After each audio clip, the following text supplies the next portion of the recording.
وأصحابه أجمعين أما بعد أعوذ بالله من الشيطان الرجيم بسم الله الرحمن الرحيم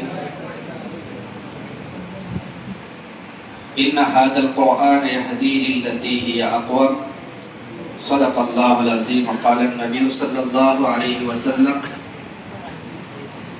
خيركم من تعلم القرآن وعلمه أو كما قال عليه الصلاة والسلام۔ اقرا کے طور پر چونکہ آج عظیم الشان کتاب لازوال کتاب مکمل ہوا تراویح کے اندر، تو پہلی بات تو یہ کہ آج صرف قرآن مکمل ہوا ہے، تراویح مکمل نہیں ہوئی ہے۔ اس کا مطلب یہ نہیں کہ آج قرآن مکمل ہو گیا تو اب ہم تراویح بھی نہیں پڑھیں گے۔ قرآن کا پڑھنا تراویح کے اندر ایک مستقل الگ سنت ہے، اور پورے رمضان تراویح کا پڑھنا یہ الگ مستقل سنت ہے، دونوں الگ الگ ہے۔ تو ایک سنت پر الحمدللہ عمل ہو گیا، یعنی قرآن مکمل ہوا۔ اب یہ باقی جو سنت ہے تراویح کی، چاند رات تک تراویح پڑھنا ہے، جب چاند نظر آ جائے تو پھر نہیں پڑھنا ہے، جو بھی چند دن باقی رہ گئے۔ تو سب سے پہلے تو میں مبارکباد دوں گا تینوں حفاظ کرام کو کہ انہوں نے ہم سب کو قرآن پاک سننے کا سنانے کا موقع دیا، اور آپ عوام بھی بہت ہی زیادہ مبارکباد کے قابل ہے کہ آپ لوگ بہت ہی انتھک محنت کوشش، اور گرمی، شدت کی گرمی میں بھی آپ حضرات نے کھڑے ہو کر قرآن پاک سنا، تراویح پڑھی، اور جوان ہو کر کبھی کھڑے ہو کر قرآن پاک آپ نے سنا۔ عمر والے کو تو اس لیے نہیں کہوں گا، اس لیے کہ تو ماشاءاللہ جو عمر والے ہیں وہ تو شروع میں امام کے ساتھ ہی کھڑے ہو جاتے تھے، لیکن جو جوان وہ پیچھے بیٹھے رہتے تھے دیوار سے سٹ کر کے۔ جب حافظ صاحب کی آواز سلو ہوتی تھی کہ آپ رکوع میں جائیں گے، بس پھٹ سے نیت باندھ دیتے تھے کیونکہ ضعیف ہے ہو گئے۔ تو بہرحال اللہ تعالی ہم سب کے ٹوٹے پھوٹے عمل کو قبول فرما لے۔ انسان ہے، اللہ تعالیٰ نے انسان کو کمزور پیدا کیا، خلق الانسان ضعیفا، انسان بہت ہی کمزور چیز سے پیدا کیا گیا ہے۔ انسان کی تخلیق بہت کمزور چیز سے ہوئی ہے، تو انسان کی فطرت میں ہے کمزوری، بہرحال اللہ قبول فرما لے۔ آج قرآن کا بہترین موقع ہے، اسی سلسلے میں چند باتیں حضرات کے سامنے۔ دیکھیے جو مسئلہ ہے جہاں پر ہم نماز پڑھتے ہیں، نماز پڑھانے والا امام نماز پڑھاتا ہے، تراویح پڑھتا ہے امام صاحب، تراویح پڑھاتا ہے قرآن، یہ جو ہے مقام، یہ جگہ بہت ہی مشکل جگہ ہے۔ کہتے ہیں کہ یہ ایسی جگہ ہے کہ اچھوں کی حالت خراب ہو جاتی ہے، پسینہ چھوڑ جاتا ہے۔ کیوں؟ اس لیے کہ قرآن یہ اللہ کا بلا واسطہ کلام، اس کے اندر ثقل ہے۔ ثقل کہتے ہیں بھاری پن، بہت ہی وزندار، مضبوط، ٹھوس۔ اللہ کا یہ ایسا کلام ہے کہ اس کے ٹکر کا دنیا کا کوئی کلام نہیں۔ دنیا کے عام انسانوں کے کلام تو کیا پوچھئے، بلکہ آسمانی کتابوں میں جو کلام تھا اس کلام سے بھی بڑھ کر یہ اللہ کا کلام، قرآن کا کلام ہے۔ اس لیے کہ دیگر آسمانی کتابوں میں تحریف اور تبدیلی ہوئی ہے، لیکن قرآن ایسا سچی، پکی اور لازوال کتاب ہے، لا ریب کتاب ہے کہ جب سے قرآن اترا ہے، نبی پر یہ قرآن نازل ہوا ہے، اس وقت سے لے کر اب تک بلکہ قیامت تک اس قرآن پاک کے زیر و زبر میں بھی تبدیلی نہیں ہو سکتی۔ کیوں؟ اس لیے کہ اس کی حفاظت ہم انسان یا دیگر مخلوق نہیں کر رہے، اللہ تعالیٰ خود اس کی حفاظت فرما رہے ہیں۔ خود قرآن میں اللہ تعالیٰ نے فرمایا اِنَّا نَحْنُ نَزَّلْنَا الذِّكْرَ وَإِنَّا لَهُ لَحَافِظُونَ۔ بہت تاکید کے ساتھ عربی جاننے والے حضرات سمجھ سکتے ہیں کہ ہم ہی اس قرآن کو اتارا ہے، ہم ہی، اِنَّا پھر نَحْنُ پھر نَزَّلْنَا، کہ ہم ہی، کوئی اور نہیں، ہم ہی اس قرآن کو اتارے ہیں۔ وَإِنَّا لَهُ لَحَافِظُونَ، اِنَّا بھی، لَهُ بھی اور حافظون کا بھی لفظ آیا ہے کہ ہم ہی اس کی حفاظت کرنے والے ہیں۔ تمہارے اندر کیا طاقت، تم تو کمزور ہو، خود اپنی حفاظت کر لو، بہت بڑی بات ہے۔ قرآن کی کیا حفاظت کر پاؤ گے؟ تم تو قرآن پر عمل کرنا چھوڑ دیے ہو، قرآن سے منہ موڑ لیے ہو، تو قرآن کی حفاظت تم کیا کر سکتے ہو؟ تو اللہ تعالیٰ خود اس کی حفاظت فرما رہے ہیں۔ تو جس کی حفاظت خود رب تعالیٰ کرے، کسی میں دم نہیں کہ اس قرآن کی ایک زیر و زبر کو بھی بدل دے یا مٹا دے۔ دنیا چاہے کتنا ہی کود لے، پھلانگے، چیلنج کرے، یہ کر دو، وہ کر دو، کچھ آیتیں گھٹا دو، یہ فلاں آیتیں ہیں، ان آیتوں سے ذہن خراب ہوتا ہے، ان آیتوں سے یہ میسج جاتا ہے جوانوں کو، اس قرآن کی چند آیتوں کو مٹا دینا چاہیے۔ ہے کسی کی ہمت؟ اللہ تعالیٰ نے چیلنج کے ساتھ فرمایا ہے۔ یہ تو ہم عجمی لوگ ہیں، ہماری زبان عربی نہیں ہے، وہ عرب جو فصحا، بلغا، ادبا، شعراء تھے، عربی زبان کے بہترین مالک تھے، اور ان کے ذہن اس قدر تیز کہ برجستہ عربی اشعار سینکڑوں ہزاروں ان کو زبانیں آتی، وہ برجستہ اشعار بولتے تھے عرب، ان کا حافظہ بہت قوی۔ اللہ تعالیٰ نے چیلنج کر دیا تھا، اور یہ چیلنج قیامت تک ہے، اس وقت بھی تھا، اب بھی قیامت تک رہے گا، کہ ایک سورت نہیں بلکہ ایک آیت کا ٹکڑا صرف اس کا مثل پیش کر دو۔ اس وقت کے بڑے بڑے ادبا، شعراء، فصیح اور بلیغ لوگ، فصاحت و بلاغت کے مالک لوگ حیران اور ششدر رہ گئے، ایک لفظ کوئی بنا نہیں سکا۔ خانہ کعبہ کی دیوار پر لٹکا دیا گیا تھا کہ صرف انا اعطیناک الکوثر یہ آیت کوئی بنا کر کے دے دے، کسی کی ہمت نہیں، کوئی نہیں بنا سکا، کیونکہ اللہ کی کتاب ہے، اس کی حفاظت خود رب نے کیا ہے، اور اس میں تبدیلی کمی بیشی نہیں ہو سکتی ہے۔ ایک بات تو یہ ہے، یہ لارحم کتاب ہے، ہم سے زیادہ آپ سب کو یقین ہے یہ لازوال کتاب ہے۔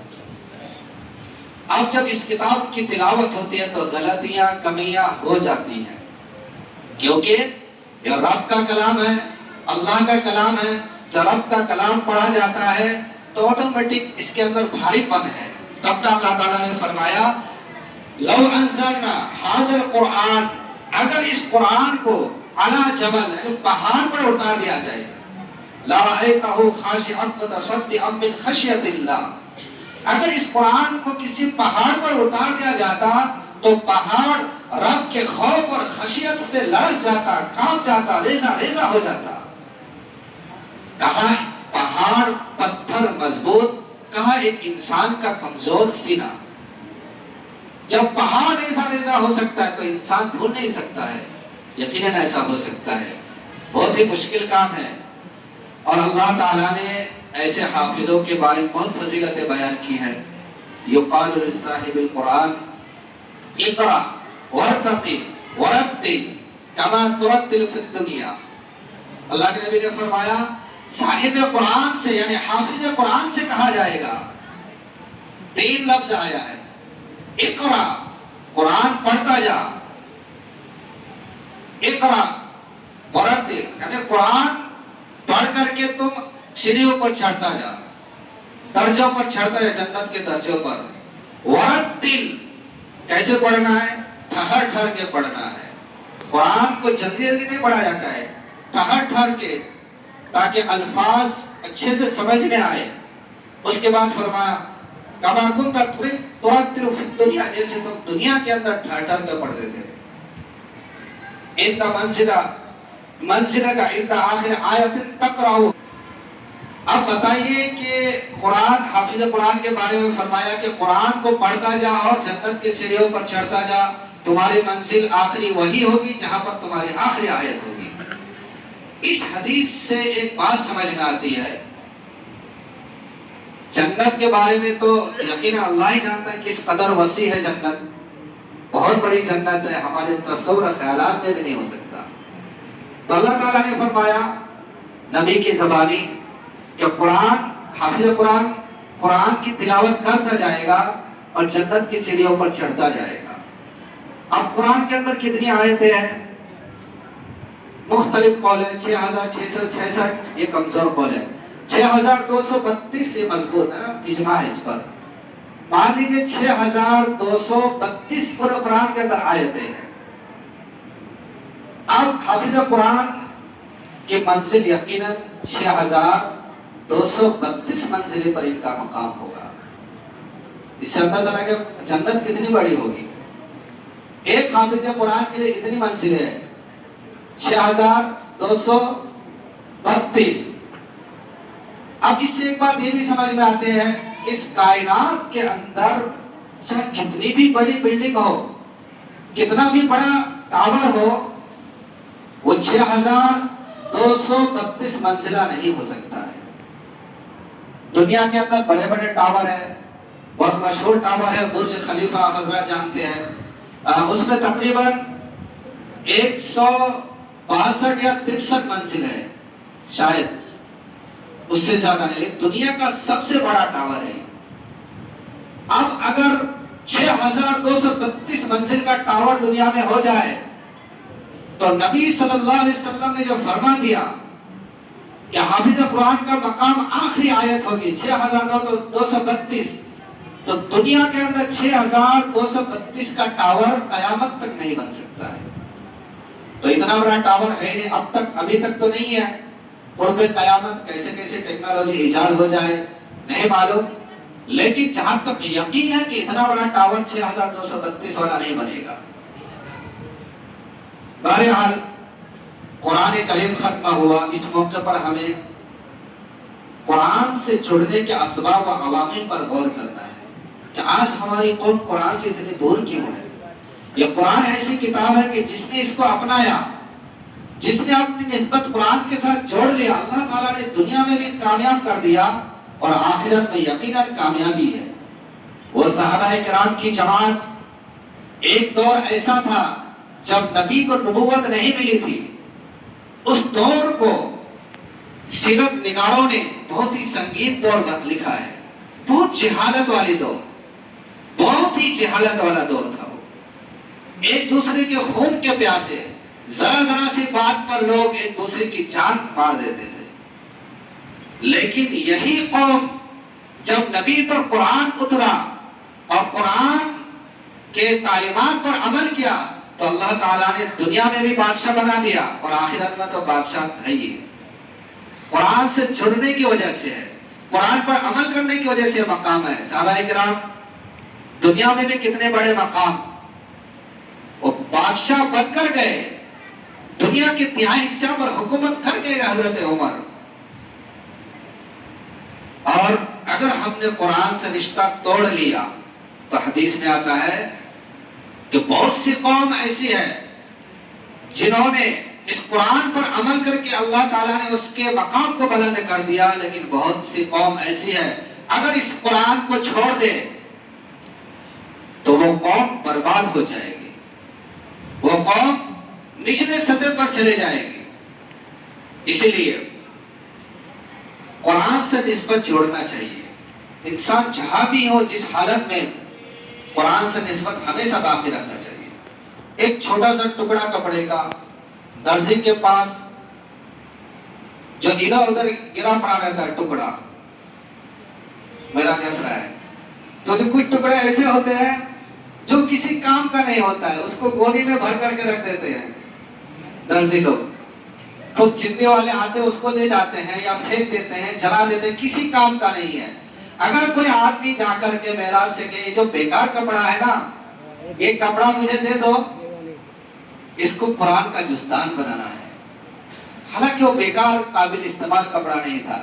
اب جب وہ جزدان بن جاتا ہے، اس غلاف کے اندر، اس جزدان کے اندر اس قرآن کو رکھا جاتا ہے، اب اس جزدان کی قدر و قیمت کتنی بڑھ جاتی ہے۔ اگر کہیں پڑا رہے، جزدان کی بات کر رہا ہوں، تو آدمی اگر وہ حقیقی مسلمان ہوگا، اس جزدان کو، اس کپڑے کو اٹھائے گا اور اپنی آنکھوں سے لگائے گا اور اس کو کسی بلند مقام پر رکھے گا۔ کیوں اتنا بڑا مقام؟